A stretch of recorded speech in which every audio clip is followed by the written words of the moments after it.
Boa noite, graça e paz. Como vocês estão? Boa noite para quem está em casa. Gente, minha primeira vez, então me perdoem, tá? Mas vamos lá. Compartilhar a palavra de Deus. É um prazer e uma honra estar aqui, privilégio, estar falando com vocês hoje sobre aquilo que mais alegra o meu coração, que é Jesus. Eu prometo não chorar, vai dar certo. A primeira pergunta que eu queria deixar para o coração de vocês hoje é: quem gosta de receber coisa boa? Acho que todo mundo, né? Acho que é unanimidade. Todos nós gostamos de receber coisa boa. E lá em Mateus, no capítulo 7, eu só vou citar, mas se vocês quiserem abrir, fique à vontade, fala que se nós, que somos maus, conseguimos dar coisas boas para os nossos filhos, imagina o nosso Deus. Imagina o nosso Pai que está nos céus, se Ele não dará coisas boas para nós. Mas se Ele pode nos dar coisas boas, imagina aquilo que Ele não quer fazer nas nossas vidas, por completo. Não coisas só superficiais, né? Mas a vida por completo. Mas o que vocês acham que Deus quer que a gente viva? Qual o jeito que Deus quer que nós vivamos? É essa pergunta que eu queria deixar para o coração de vocês. E é em cima disso que nós vamos falar hoje. Qual a vida que Deus quer que nós vivamos? E para isso, vamos ler todos juntos Provérbios, capítulo 1, o verso 33. Eu vou ler aqui na minha versão. Eu estudei algumas versões e a que eu mais gostei foi a da King James, que é a que eu vou ler. Quando abrirem, todo mundo abriu, diz amém. Na versão da King James diz assim: mas aquele que me der ouvidos viverá em plena paz, seguro e sem temer mal algum. Essa versão, ela tocou muito no meu coração por alguns pontos. Porque primeiro ele fala em plena paz. Mas antes de chegar na plena paz, Deus sempre faz com que a gente tenha uma ação. E a ação aqui é ouvir. Mas o que exatamente quer dizer esse ouvir? Ouvir tem vários significados. Pode ser ouvir um som, perceber algum sonido, né? Ouvir uma música. Mas nesse sentido, a gente entende que o ouvir quer dizer prestar atenção. Levar em consideração ou obedecer a alguém. Que é nesse sentido que o Senhor fala aqui na palavra. Ao obedecer a Ele, ao prestar atenção nele, nós vamos viver em plena paz. E o que quer dizer essa plena paz? A plena paz é quando nós estamos em um lugar em que não importa as circunstâncias, independente do que a gente esteja passando, nada vai tirar isso dos nossos corações. A certeza de que nós estamos seguros nele, confiantes nele, e nós podemos descansar sabendo quem ele é, independente do que aconteça. Essa paz nunca vai nos ser tirada. E aí ele continua dizendo de segurança. Nós vamos estar seguros. E segurança é o quê? Estar em um lugar estável, é estabilidade, é certeza. Em que nós temos certeza? Em que nós confiamos? Em quem nós depositamos toda a nossa confiança? Tem que ser nesse Deus. Mas eu queria, deixar também aqui uma reflexão no sentido de como nós podemos ouvir a voz de Deus.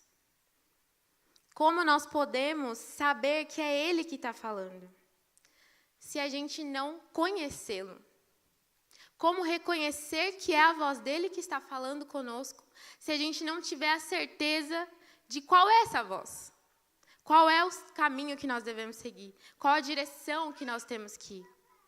Por exemplo, quando a gente está no meio de uma multidão, quando tem muita gente falando ao mesmo tempo, como a gente consegue distinguir uma voz no meio de tantas? Porque a gente conhece. Se a gente está num lugar, independente de onde for, e alguém chama pela gente, se chamarem pelo nosso nome, provavelmente a gente vai olhar, porque é nosso nome. Mas se chamarem de qualquer outra forma, como a gente vai saber que aquela pessoa está falando com a gente? Quando a gente conhece a voz. quando a gente sabe quem está falando, quando a gente tem intimidade, nós sabemos qual é a voz que está falando com a gente. E é assim que o Senhor quer que nós andemos, sabendo a sua voz, vivendo em plena paz, seguro e sem temer mal algum. Mas como que a gente faz isso? Como viver nessa certeza? Como chegar neste lugar? E aí a gente começa, por favor, todos, vamos ler Ezequiel, capítulo 47, do 1 ao 12.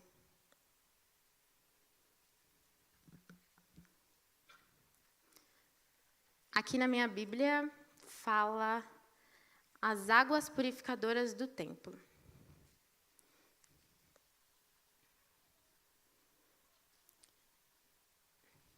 Amém? Ezequiel 47 começa falando assim: Então aquele homem me conduziu de volta à entrada do templo, e vi água saindo de debaixo da soleira do templo, e fluindo em direção ao oriente, a leste, porquanto a casa estava voltada para o oriente. A água descia de debaixo do lado sul do templo, ao sul do altar. Em seguida, ele me levou para fora, pelo portão norte, e conduziu-me pelo lado de fora até o portão externo que dá para o oriente, leste, e a água fluía do lado sul. O homem deslocou-se para o lado oriental, com uma corda de medir na mão, e enquanto se movia, totalizou 1000 côvados longos, isto é, 500 metros, e me fez passar pelas águas, que batiam na altura do meu tornozelo. Vamos parar aqui. Na altura do tornozelo. Quando as águas estão na altura do tornozelo, nós ainda estamos num estágio muito raso para conhecer a Deus e viver profundamente o que Ele tem para nós. Quando as águas estão no tornozelo, quer dizer que a gente ainda consegue voltar para trás. No dia que vê as lutas, que vê as dificuldades, que vê os momentos difíceis, nós ainda temos condições de voltar para trás. Nós ainda temos condições de querer o controle para as nossas mãos e fazer a nossa vontade em vez de fazer a vontade do Pai. Nesse momento, a gente ainda não tem tanta revelação de quem Ele é. Mas aí, Ezequiel continua, no verso 4. De novo, mediu 500 metros e conduziu-me pela água que chegava ao joelho. Quando a água está no joelho, a gente já tem mais dificuldade para conseguir voltar atrás. A gente já tem mais dificuldade de se locomover. Quando nós estamos no mar, quando a gente vai entrando e as águas se encontram no joelho, já é mais difícil da gente conseguir se mover com tanta segurança. A gente já fica com um pouquinho de medo de prosseguir, com um pouquinho de medo de avançar, porque qualquer movimento errado a gente pode cair. E assim é na nossa vida com Deus. Quando nossas águas estão nos joelhos, em profundidade nele, é aí que o Espírito Santo começa a tomar conta. É aí que a gente começa a perceber que nossas ações por si só não conseguem sobressair aquilo que ele quer fazer. A gente começa a entender que ele tem o controle, que ele pode fazer algo nas nossas vidas e que nós dependemos dele para fazer as coisas. E aí, Ezequiel continua, ainda no verso 4, mediu então mais 500 metros e me levou pela água que batia na cintura. Quando as águas estão na cintura, quer dizer que a gente já está muito, muito envolvido. Quando se fala em quesito nas coisas do Senhor, conhecendo a Ele. Quando as águas estão na cintura, já é praticamente muito impossível a gente sair correndo de dentro do mar. Nós temos essa consciência de que quando nós estamos com a água na cintura, a gente consegue entender que Ele já tem o controle. Ele já possui o controle praticamente por completo das nossas vidas. Mas ainda assim, tem uma parte em nós que tenta tomar o controle, que tenta voltar atrás, que tenta querer fazer do nosso jeito. Aí no verso 5, ele fala: ainda mediu mais 500 metros, mas agora era um rio que eu não conseguia atravessar, porque a água havia subido muito e já era tão profunda que só se podia atravessar a nado. Era um rio que não se podia vencer apenas caminhando, Quando nós estamos nesse estágio, é o estágio de total controle do Senhor sobre as nossas vidas. É o estágio em que o Espírito Santo tem todo o poder, tem todo o controle das nossas vidas, e nós só nos movemos a partir daquilo que Ele manda nós fazermos. Porque nós perdemos o controle. Nós não conseguimos mais querer fazer do nosso jeito. Porque as águas já estão num lugar tão alto, nós já temos tanto dele, que a gente não consegue mais querer tomar o controle e fazer do nosso jeito. Nós vivemos na dependência dele. Aí ele continua no verso 6. Ele então me indagou: observaste tudo isso, ó querido filho do homem? E transportou-me de volta à margem do rio. O Senhor quer que nós venhamos a depender totalmente dele. Mas não somente com as águas batendo no nosso pescoço, mas que a gente venha mergulhar nele por completo. Para que nós venhamos a entender que as nossas vidas não são mais nossas, mas que Cristo vive em nós. Que Ele tenha o controle, que Ele tem toda a autoridade, que Ele tem todo o poder. E quando nós mergulhamos, e é aí que eu queria chegar no ponto, quando a gente mergulha por completo, todas as outras vozes são silenciadas.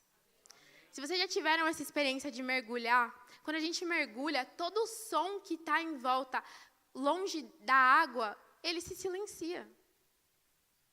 Fica muito mais difícil de ouvir as vozes que estão do lado de fora. E é nesse lugar que o Senhor quer que nós venhamos a estar. Mergulhados nele. Porque as outras vozes, nós não vamos mais conseguir ouvir.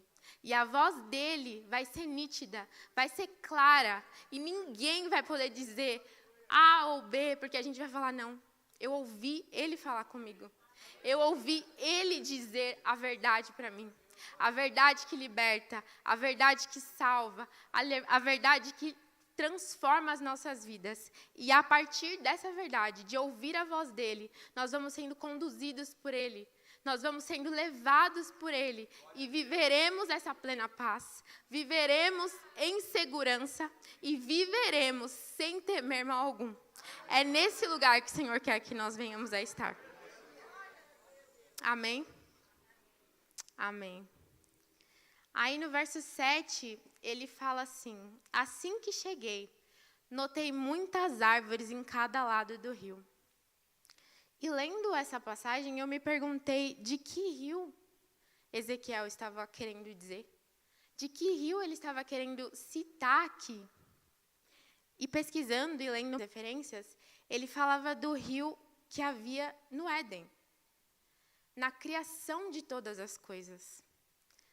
Continue aí com o dedinho aberto em Ezequiel, mas vamos pular lá para Apocalipse, capítulo 22. No verso 1, que diz assim: então, o anjo me mostrou o rio da água da vida, que translúcido como cristal, fluía do trono de Deus e do Cordeiro. É esse rio que Ezequiel está falando nessa passagem. O rio da água da vida. O rio que transforma, o rio que salva, o rio que faz nova todas as coisas e que flui diretamente de Deus, diretamente do Cordeiro, daquele que nós declaramos, daquele que nós cantamos, daquele que nós adoramos aqui nessa noite e todos os dias. Amém? Agora, voltando lá em Ezequiel, vamos continuar a leitura, que é nosso texto base. No verso 8, ele continua dizendo assim: e ele me revelou, essas águas fluem para o leste, em direção à região oriental, e descendo até Arabá, o vale do Jordão, chegando ao Mar Morto. E ao entrarem nas águas salgadas, essas se tornam doces e saudáveis.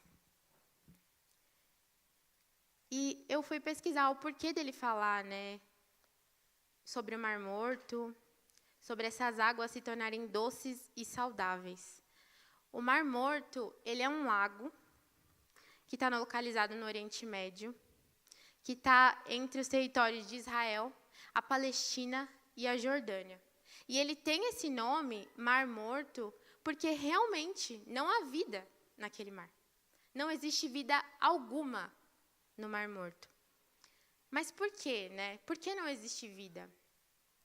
E porque o índice de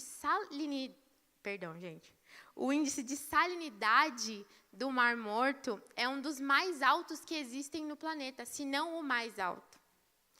E para a gente ter uma ideia, para vocês terem noção, nos oceanos de água salgada, né, o nível, a quantidade média de sal deles é de 35 gramas. E do Mar Morto é de praticamente 300 gramas. Para vocês terem noção de quanto sal existe dentro desse mar. Por isso, não tem como ter vida.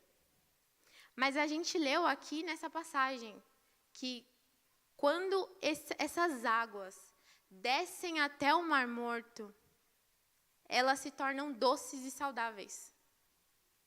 O poder do Senhor é capaz de fazer isso. O poder do Senhor é capaz de transformar um lugar que não havia vida nenhuma em um lugar doce, em um lugar saudável.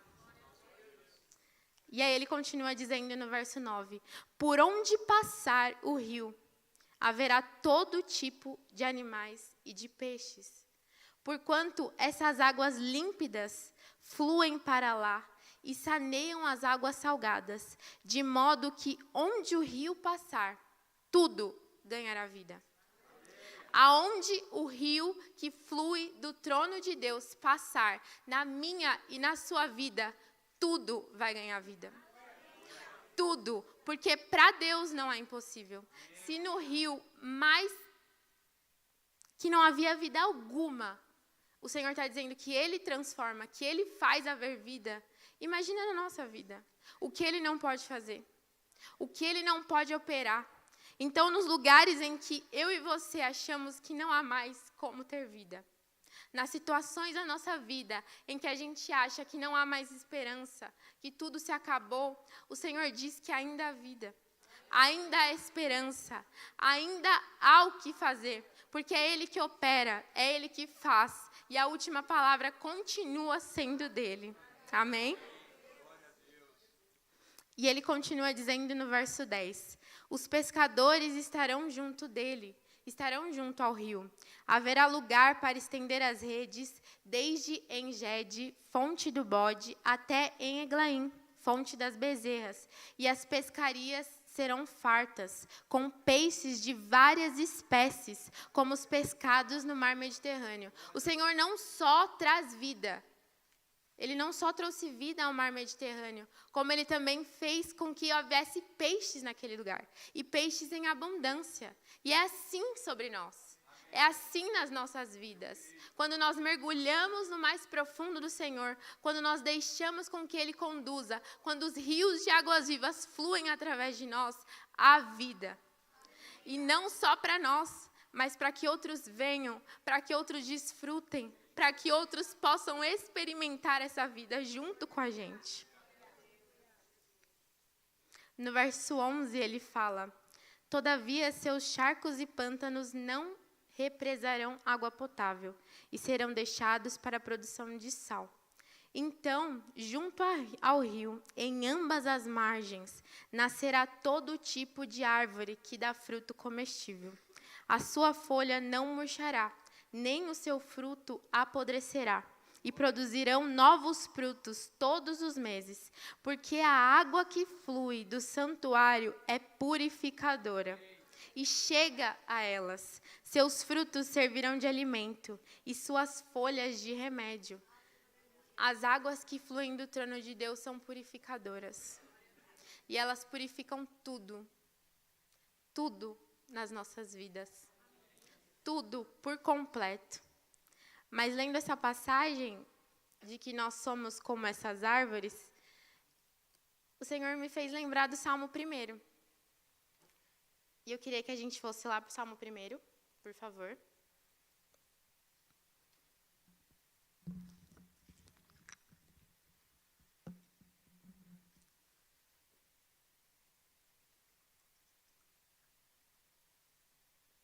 Todo mundo abriu? Vou tomar uma aguinha. E ele fala assim, no Salmo 1, no verso 1. Abençoado com felicidade é o homem que não segue o conselho dos ímpios, não se deixa influenciar pela conduta dos pecadores, nem se assenta na reunião dos zombadores. Ao contrário, sua plena satisfação está na lei do Senhor, e na sua lei medita dia e noite. Ele é como a árvore plantada à margem de águas correntes. Dá fruto no tempo apropriado, e suas fontes não murcham, e tudo quanto realiza prospera. E eu fui procurar em outras versões, e eu gostei muito da versão da Bíblia Mensagem. Eu vou ler para a gente, que diz assim: como Deus deve gostar de você. Você não aparece no bar do pecado. Você não anda à espreita no beco sem saída. Você não frequenta a boca dos desbocados. Pelo contrário, você vibra com a palavra do Eterno. Você rumina as Escrituras dia e noite. E o verso 3, que eu queria deixar enfatizado para nós. Você é como uma árvore replantada no Éden, dando frutos novos a cada mês, que nunca perde as suas folhas e que está sempre florescendo. Quando nós ouvimos ao Senhor, quando nós silenciamos todas as outras vozes, quando nós focamos somente nele, nós somos como uma árvore que é plantada no Éden. Vocês já pararam para pensar como deveria ser a vida no Éden antes do primeiro pecado? Como deveria ser a vida naquele lugar quando o Senhor estava disponível, andando, passeando pelo jardim? Não havia problema, não havia preocupação, não havia dificuldade, não havia dor, não havia enfermidade, não havia nada. Nós vivíamos para adorar e glorificar o nome dele. E aqui no Salmo 3 fala que nós somos como essa árvore. Nós somos como essa árvore. É possível. Se está na Bíblia, é possível. É possível para mim, é possível para você. Nós conseguimos alcançar esse lugar de sermos essa árvore plantada no Éden. Viver num lugar em que, independente das circunstâncias, independente das notícias que nós recebamos, independente dos diagnósticos, independente de qualquer situação, nós conseguimos descansar nele. É um lugar que nunca vai faltar paz, nunca vai faltar alegria, nunca vai faltar esperança e o principal, nunca vai faltar vida. A vida dele em abundância em nós. Eu fui ler uma outra passagem de uma Bíblia que eu ganhei, que ela tem vários comentários. É do Jimmy, eu não sei falar esse sobrenome, o sobrenome dele é um pouquinho difícil. Vou tentar. Chama Jimmy Swaggart. E nessa Bíblia ele fala, nessa versão, que tudo que o homem faz morre. E tudo que Jesus faz vive para sempre. E é abençoado. E é isso que nós somos, quando nós somos essa árvore plantada. Quando nós decidimos silenciar todas as outras vozes e ouvir somente a voz dele. Quando nós fazemos com ele e não para ele. Quando nós deixamos ele agir através de nós. Tudo o que ele faz dura para sempre. E é o que eu declaro sobre a vida de cada um.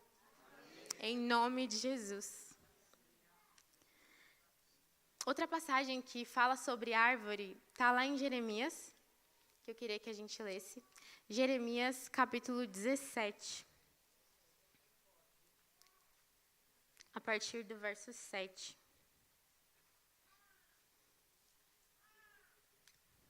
Que diz assim: mas bendito é o homem cuja confiança está totalmente depositada em Deus, cuja fé está no Senhor. Ele será como uma árvore plantada junto às boas águas e que estende as suas raízes para o ribeiro. Uma árvore que não se afligirá quando chega o calor, porque as suas folhas estão sempre viçosas. Não sofre de ansiedade durante o ano da seca, nem deixará de dar o seu fruto. E na Bíblia a Mensagem, ele fala novamente que nós somos essa árvore plantada no Éden. Mas aqui ele já dá uma outra ênfase, né? Que nós não vamos ser ansiosos quando chegar os dias de seca. Porque a gente sabe que eles chegam. O dia difícil chega para todo mundo. Na palavra diz, o Senhor Jesus disse para que no mundo nós vamos ter aflições, mas que não era para nós temermos, porque Ele venceu o mundo. E nós somos vencedores junto com Ele. Amém? Mas ele fala aqui que as raízes estão perto do rio. O rio que nós lemos que flui do trono de Deus. O rio que vem desde a criação. É perto desse rio que nós temos que estar. É perto desse rio que nós temos que todos os dias buscar a vida que nós necessitamos. É lá que nós vamos encontrar a fonte de vida. É lá que nós vamos encontrar aquilo que nós buscamos e que somente o Senhor pode nos dar. Somente o Senhor pode nos saciar. Somente o Senhor pode tirar toda e qualquer necessidade que nós possamos estar vivendo. Mas quando a gente lê lá no finalzinho de Ezequiel, como nós lemos, fala que nós seremos também, voltando lá em Ezequiel,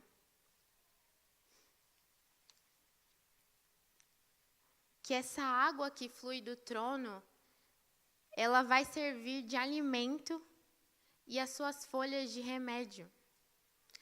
Tudo aquilo que o Senhor tem para nós, essas águas que vão fluir em nós e através de nós, não é só para a nossa vida, mas é para que outros sejam curados, para que outros sejam transformados, para que essa graça e esse poder que opera em nós, opere na vida de outras pessoas. É isso que o Senhor espera de nós, para que outros também sejam curados, para que a bênção não seja só nossa, mas que ela venha alcançar outras vidas e outros corações. Por isso que nessa noite nós venhamos a mergulhar no Senhor. A vida que o Senhor tem preparada para nós, eu creio, é maravilhosa. Vai ter momentos difíceis, vai ter momentos de dificuldade, mas eles vão vir para que a gente venha se fortalecer, para que a gente venha a entender que a graça dele sobre nós, o poder que opera através de nós, em nós e através de nós, vai nos fazer passar e ultrapassar qualquer obstáculo. O Senhor nos chama para viver essa realidade, essa vida mergulhada nele, entregue a Ele, totalmente dependente dele todos os dias. E é assim que os milagres vão acontecer.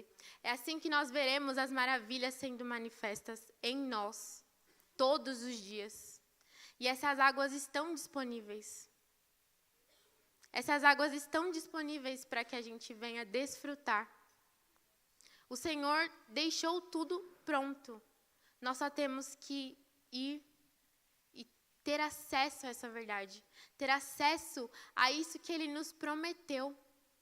As águas de vida eterna estão disponíveis para mim e para você. Amém.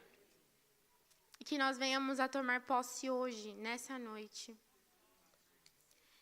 Em Isaías capítulo 5, verso 1, só uma parte, diz assim: venham todos vocês que estão com sede, venham às águas.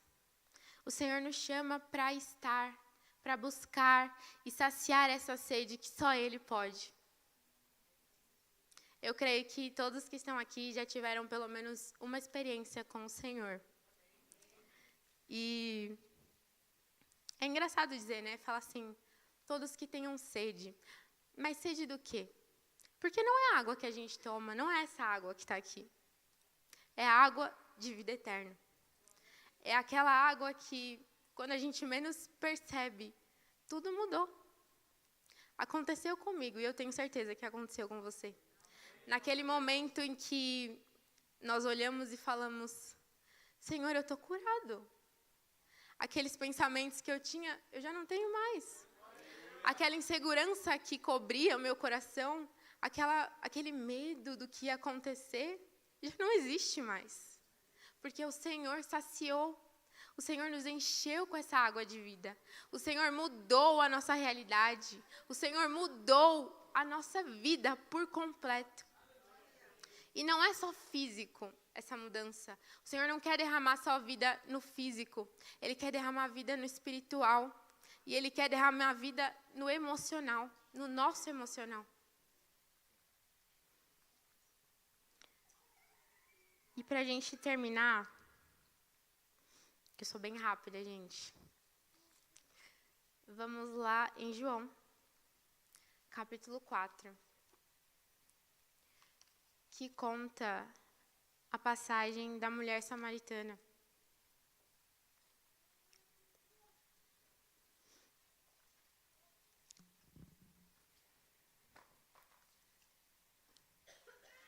A mulher samaritana, ela era aquela que era excluída, aquela em que ninguém queria estar perto, aquela que sempre estava só, aquela que tinha muitos e muitos e muitos problemas. Mas Jesus passou pelo caminho dela. Jesus olhou para aquela mulher e resolveu transformar a vida dela por completo. E em João capítulo 4, eu queria ler com vocês. Vamos ler desde o início, vai. Que diz assim: Por isso, quando o Senhor soube que os fariseus ouviram que ele, Jesus, fazia e batizava mais discípulos que João, embora Jesus mesmo não batizasse, mas sim os seus discípulos, deixou a Judeia e partiu uma vez mais para a Galiléia. Entretanto, era-lhe necessário atravessar por Samaria. Assim chegou a uma cidade de Samaria chamada Sicar, perto das terras que Jacó dera a seu filho José. Havia ali a fonte de Jacó. Jesus, todavia, cansado da viagem, sentou-se à beira do poço. Isso aconteceu por volta da hora sexta. Nisso, uma mulher de Samaria veio tirar água. Pediu-lhe Jesus: Dá-me um pouco de água para beber, pois seus discípulos haviam ido à cidade comprar alimentos.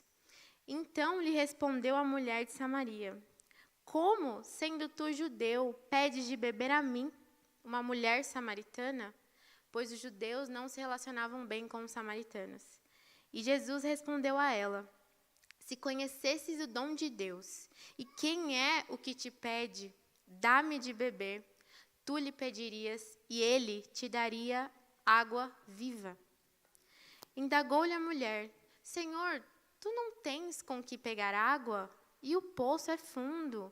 Onde tu podes conseguir essa água viva? Acaso tu és maior do que o nosso pai Jacó, que nos deu o poço do qual ele mesmo bebeu? E bem assim seus filhos e seu gado? Jesus afirmou-lhe: Quem beber dessa água terá sede outra vez. Aquele, porém, que beber da água que eu lhe der, nunca mais terá sede. Ao contrário, a água que eu lhe der, tornar-se-á nele uma fonte de água, jorrando para a vida eterna. E aí a mulher lhe pediu: Senhor, dá-me dessa água, para que eu não tenha mais sede, nem precise voltar aqui para pedir água, para tirar a água. Até aqui. O Senhor tem essa fonte de vida eterna para nós. Ela está liberada. E essa água flui sobre nós. Enquanto eu orava e pedia por essa noite, veio claramente isso no meu coração. As águas fluindo sobre nós. As águas de vida fluindo sobre este lugar. E transformando tudo aquilo que era morte em vida. Em todas as áreas da nossa vida, em que nós achamos que era o fim, em que morreu, em que acabou, que haja vida no nome de Jesus. Ele fala que quem beber da água que Ele der, haverá vida. Quem beber da água que Ele der, nunca mais terá sede. E é essa água que nós temos que buscar. É nesse rio que nós temos que mergulhar. É neste lugar que o Senhor tem preparado para mim e para você vivermos em paz, em plena paz, seguros e sem temer mal algum. Que o controle das nossas vidas seja somente dele e que Ele faça em nós o sobrenatural se tornar realidade.